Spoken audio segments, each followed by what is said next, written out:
Muito bem, meus amigos, estamos estudando a responsabilidade tributária dos sucessores, né? Vimos a responsabilidade tributária mobiliária, causa-mortes, e nos resta agora estudar a responsabilidade tributária empresarial.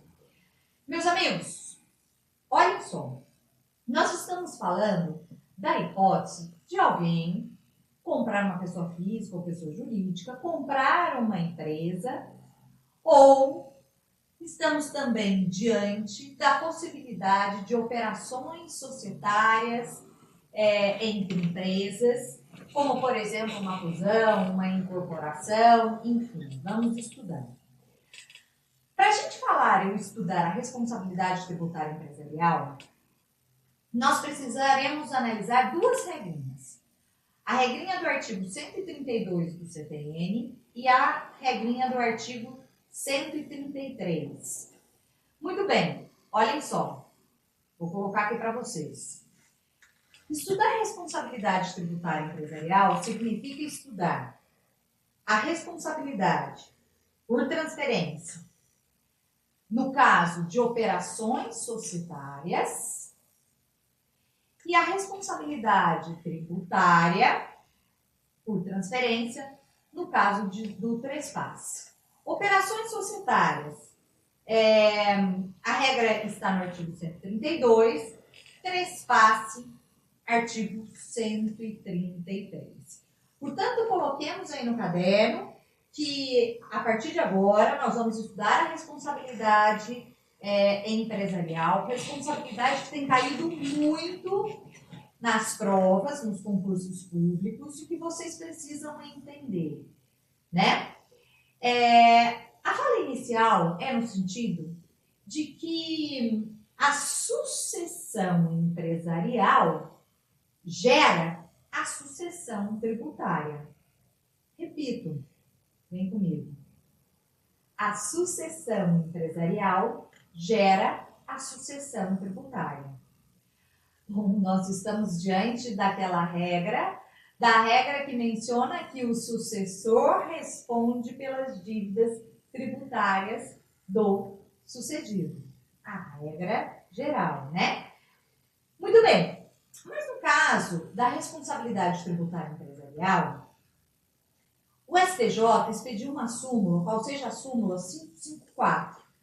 Súmula esta que menciona que a empresa sucessora ou a sucessora responderá não só pelos tributos devidos pela sucedida, assim como pelas multas moratórias e punitivas. Vejamos, súmula 554 do STJ. A sucessora responde pelos tributos devidos pela sucedida, mais as multas, tanto moratórias, que são aquelas multas decorrentes do atraso no cumprimento da obrigação, que são também chamadas de multas administrativas, então multas moratórias são chamadas de administrativas, e responderá o sucessor, a empresa sucessora responderá também pelas multas punitivas. Que são as multas, meus amigos, de ofício? Vejam que nós encontramos a distinção dentro do direito tributário das multas moratórias administrativas e multas de ofício ou punitivas, né? Que são aquelas multas que, em regra, as multas punitivas, as multas de ofício, são da responsabilidade pessoal de quem praticou a violação ou cometeu a infração tributária. Nós vamos estudar isso, certo? Mas vejam que no caso específico da responsabilidade tributária empresarial, o STJ entende, vem comigo, que a empresa sucessora responde por todos os débitos tributários da sucedida. Tributos e multas moratórias e punitivas. Ok, meus amigos? Então, vamos agora estudar a responsabilidade dos sucessores empresariais empresarial nas operações societárias. Muito bem, amigos, vejamos juntos. Operações societárias. Essas operações societárias, às quais nós estamos fazendo referência, elas estão previstas no artigo 132 do Código Tributário Nacional. Artigo 132 do CTN. E a regra é a seguinte, olha só, transcrevam, por favor. A pessoa jurídica que resultar de fusão, transformação ou incorporação responde pelos tributos devidos, ou é responsável pelos tributos devidos, até a data do ato, pelas pessoas jurídicas fusionadas, transformadas ou incorporadas. Então, eu coloquei aí para vocês, a pessoa jurídica que resultar de uma fusão, de uma transformação ou de uma incorporação, ela responde pelos débitos tributários ou pelo débito tributário. Ou seja, a empresa, fruto da fusão, fruto da transformação, fruto da incorporação, responderá pelos débitos tributários das empresas fusionadas, transformadas ou incorporadas. Muito bem, meus amigos, aqui acho que não tem grande mistério. Acho que é fácil para vocês entenderem a regra. Ok? Mas falemos, e eu acabei desenhando aí para vocês, o que é uma fusão, né? A fusão acontece quando duas empresas se juntam, formando uma nova empresa, né? Então, vamos pensar aí na empresa A, na empresa B, que elas se juntam, formando a empresa C. Por exemplo, a empresa A é a Antártica, a empresa B a Brahma, e elas são fusionadas, formando a Ambev, né? A Ambev não foi formada só por elas, mas houve a fusão entre empresas. A Ambev, obviamente, que responderá por débitos tributários resultantes, ou que já existiam, ou cujos fatos geradores foram praticados pelas empresas fusionadas. Ok? O sucessor responde pelas dívidas tributárias do sucedido. No caso específico da transformação, por exemplo, uma sociedade limitada que foi transformada numa sociedade anônima. A sociedade anônima, né, fruto da transformação, ela responderá por débitos tributários cujos fatos geradores tenham sido praticados pela limitada. Ok? Mas a incorporação. Na incorporação, nós temos o ato de que uma empresa, para ser bem redundante, incorpora a outra empresa. Então, nós temos a empresa A e a empresa B, e aí a empresa B incorpora a empresa A, e no caso da empresa A ter dívidas tributárias, a empresa Bzona, que é ou Bzão, que é o fruto da incorporação, ela responderá pelo débito tributário. Amigos, aqui é tranquilo, não há mistério, né? A empresa resultante da operação societária responderá pelo débito tributário. A empresa fruto da fusão, da transformação ou da incorporação responderá pelo débito tributário das empresas que praticaram os fatos geradores e que foram, e que resultaram, na verdade, na operação societária, que levaram à operação societária, enfim. Muito bem, meus amigos, precisamos ir além. Artigo 132, parágrafo único, ele trata da hipótese da extinção de pessoa jurídica. Vejamos. A regra anterior, aplica-se no caso de extinção de pessoas jurídicas de direito privado, quando, prestem atenção, a exploração da atividade seja continuada por qualquer do sócio.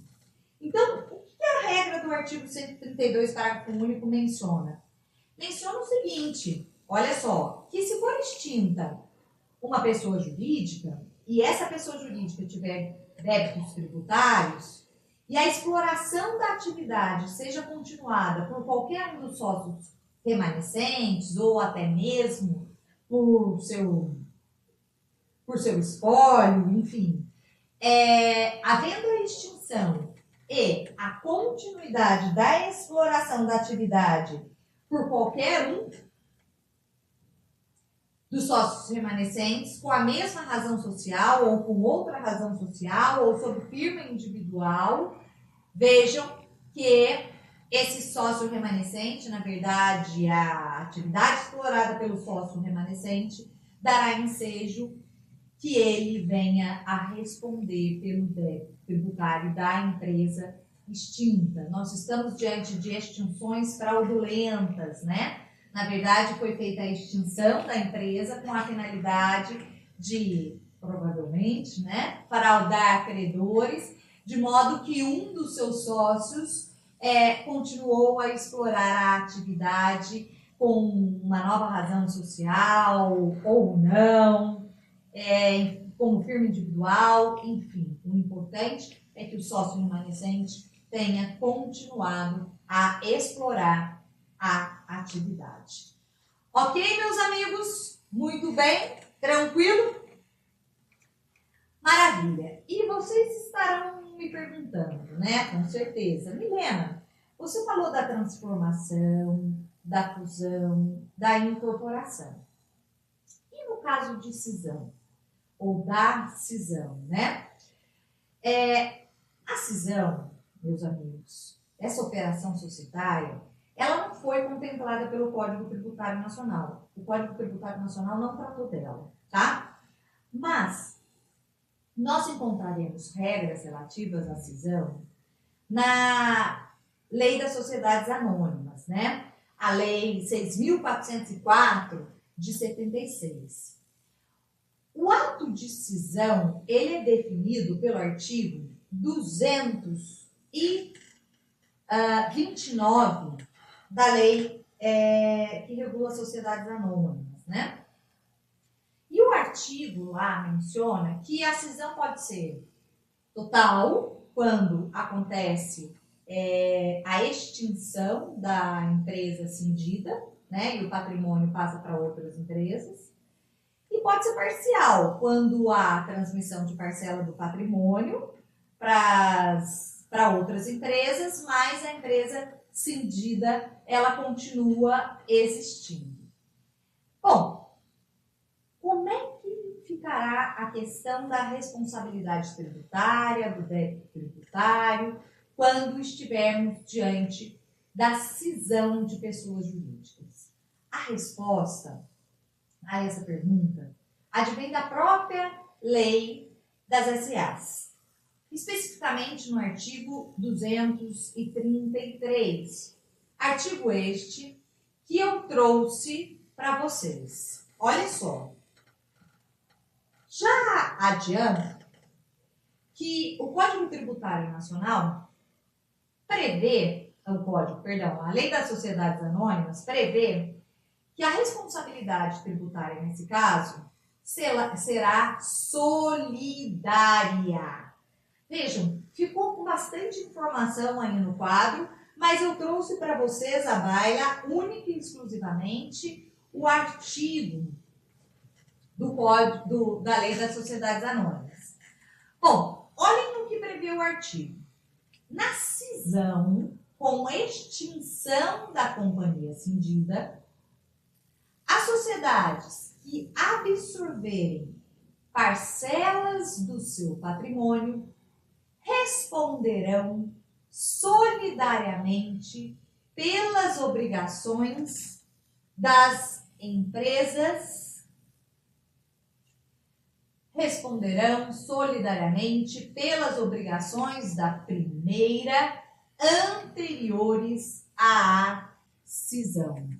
Então, se a gente tinha a empresa A e ela subdivide-se em empresa A1 e A2 e a empresa A deixa de existir, o que o artigo 233 da lei está mencionando é que essas empresas, a A1 e a A2, responderão solidariamente pelos débitos da empresa cindida. Isso no caso da cisão total, certo?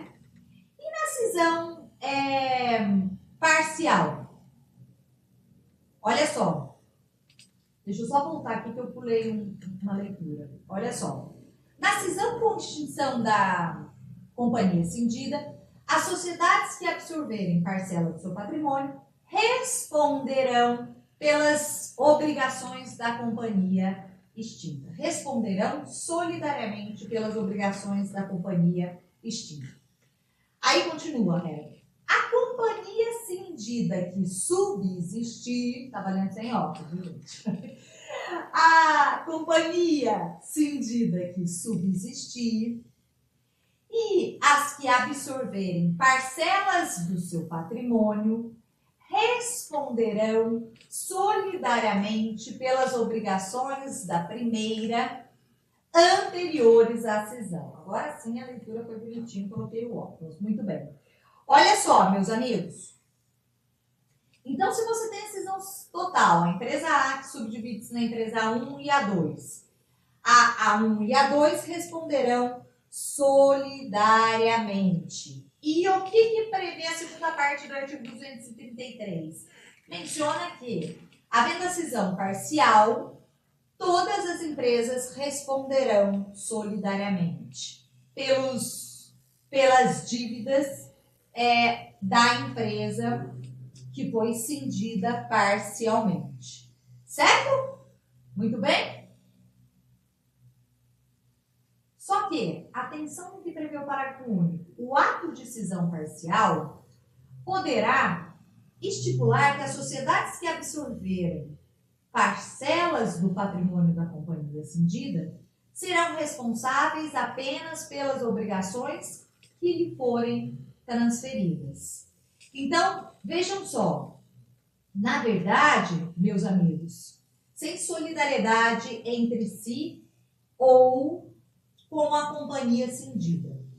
Bom, no caso da cisão total, dúvida nenhuma há, certo? As empresas cindidas, as empresas que resultaram da cisão responderão pelos débitos tributários da cindida, em solidariedade. E no caso da cisão parcial, todas respondem solidariamente, salvo se o ato da cisão, no ato da cisão, for estabelecido de forma diferente. Ou seja, que cada uma das empresas responderão apenas relativamente ao patrimônio que lhes foi transferido, as dívidas decorrentes do patrimônio que lhes foram transferidas. Ok? Bom, então nós estudamos todas as regras, né? Estudamos no caso de transformação, no caso de fusão, no caso de extinção de pessoa jurídica, cisão, não é verdade? E incorporação. Muito bem, estudamos todas as operações societárias. Amigos, e agora? E agora nós vamos estudar a responsabilidade tributária dos sucessores empresarial no trespasse. Bom, primeiro nós precisamos relembrar o que é o trespasse. Acontecerá o trespasse, meus amigos, quando houver a aquisição de fundo de comércio ou de estabelecimento empresarial, industrial e profissional. E houver a continuidade da exploração da atividade pelo adquirente, certo? Com o mesmo nome, outro nome, com o mesmo CNPJ, outro CNPJ, como firma individual. Enfim, o trespasse ele se caracteriza pela aquisição do fundo de comércio, estabelecimento comercial ou empresarial, profissional, não é isso? E também pela aquisição de estabelecimento industrial. Muito bem. Havendo a aquisição de fundo de comércio ou de estabelecimento e a continuidade da exploração da atividade, nós estamos diante do trespasse. Bom, vem comigo. O que acontece no trespasse? Guardem o seguinte: o adquirente, o comprador, ele sempre responderá pelos débitos tributários da empresa adquirida, tá? Ele responderá pelos débitos tributários da empresa adquirida até a data do ato, certo? Cujos fatos geradores foram praticados pela empresa adquirida. Agora, prestem atenção, meus amigos.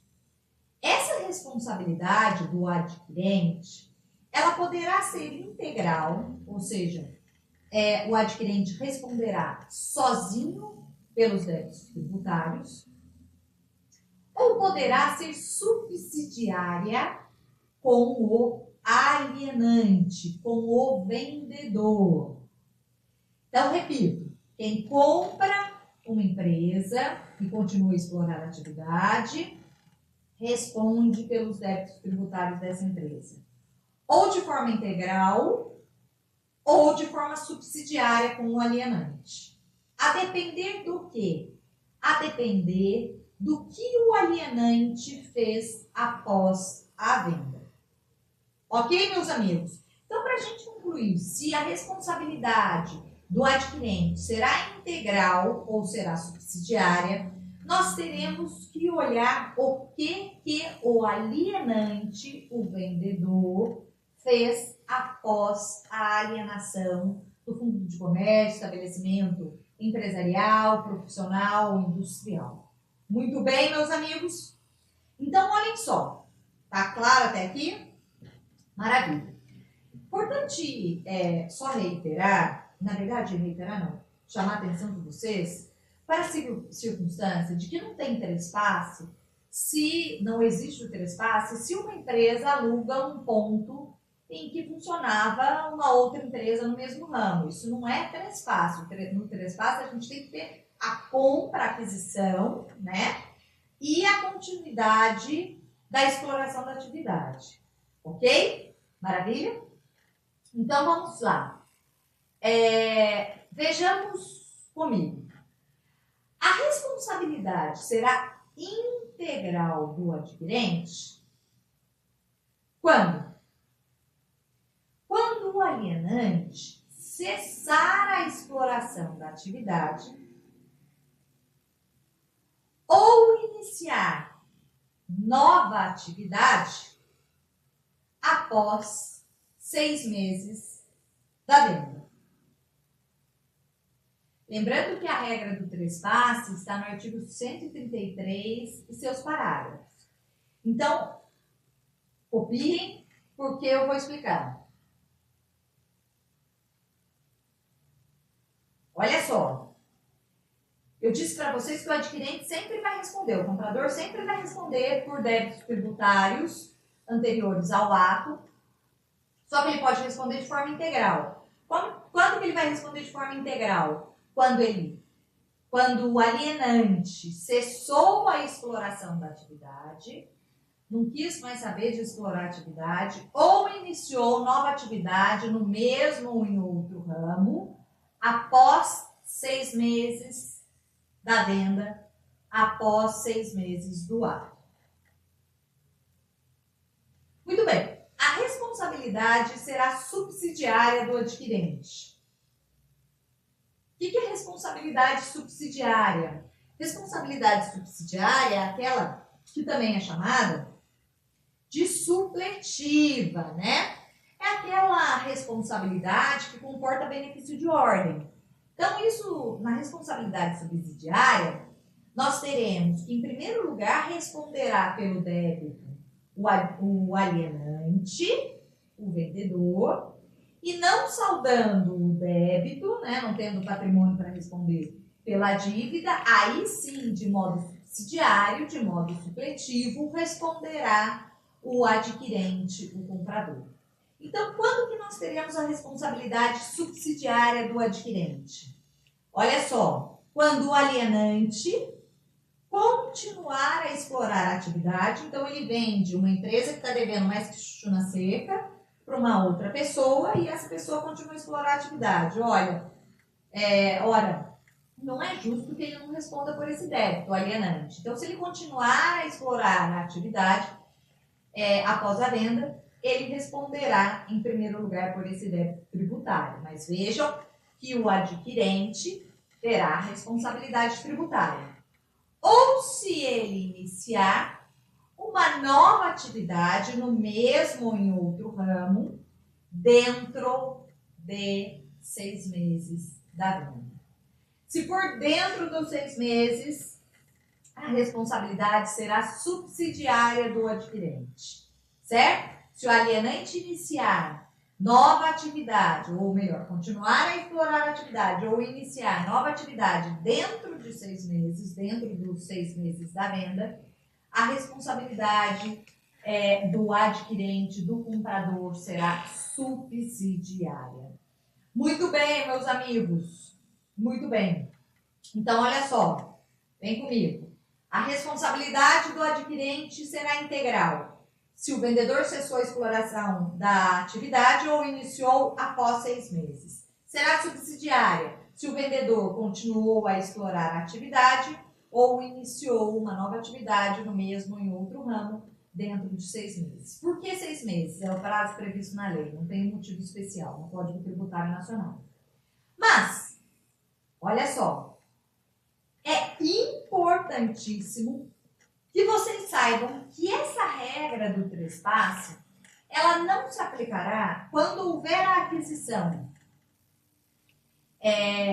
judicial, ou seja, alienação judicial, de empresa em processo de falência ou em processo de recuperação judicial. É isso que estabelece o artigo 133, parágrafo 1º do Código Tributário Nacional. Vejam, então, não se aplicará a regra de que o adquirente responderá pelos débitos tributários da empresa adquirida, vem comigo, se essa compra se der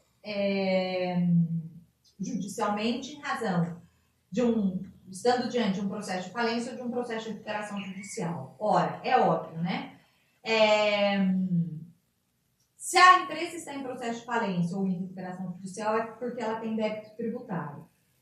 Se o adquirente respondesse por esses débitos tributários, provavelmente ninguém iria querer comprar uma empresa em processo de falência ou em recuperação judicial, e aí a função social da empresa, né, perde o seu sentido, e por isso há essa exceção à regra.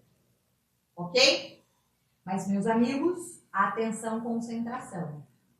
Nós vamos aplicar a regra geral, essa regra de que não existe a responsabilidade, não se aplicará quando se compra uma empresa em processo de falência ou de recuperação ou em recuperação judicial, em algumas hipóteses. Que hipóteses são essas? Imaginem que um sócio da empresa falida compra a empresa. Ora, meus amigos, ele está comprando a empresa para continuar a exercer a atividade e, dessa forma, tentar não responder pelos débitos tributários da empresa falida. Concordam? E assim ter uma empresa limpa, né? Ele quer sair da empresa que está suja e constituir uma empresa limpa, digamos assim. Na hipótese do adquirente da empresa em processo de falência ou recuperação judicial for parente de um dos sócios. Ou também na hipótese da compra se dar por intermédio de um laranja, com a intenção de se montar uma nova empresa que esteja regular, que não tenha débito tributário, né? De modo que o adquirente não responderia por esse débito tributário. Então, vejamos. Olha só, eu trouxe para vocês a regra.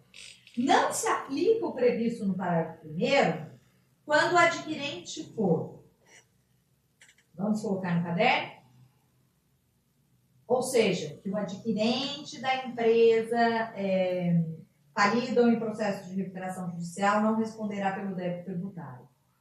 Quando o adquirente for sócio da sociedade falida ou em recuperação, ou sociedade controlada pelo devedor falido ou em recuperação. Segunda hipótese. O adquirente for parente em linha reta ou colateral, guardem, até quarto grau, consanguíneo ou afim do devedor falido, ou em recuperação judicial, ou de qualquer de seus sócios. Então, é parente, quem está comprando é parente, em linha reta ou colateral, até quarto grau, consanguíneo ou afim.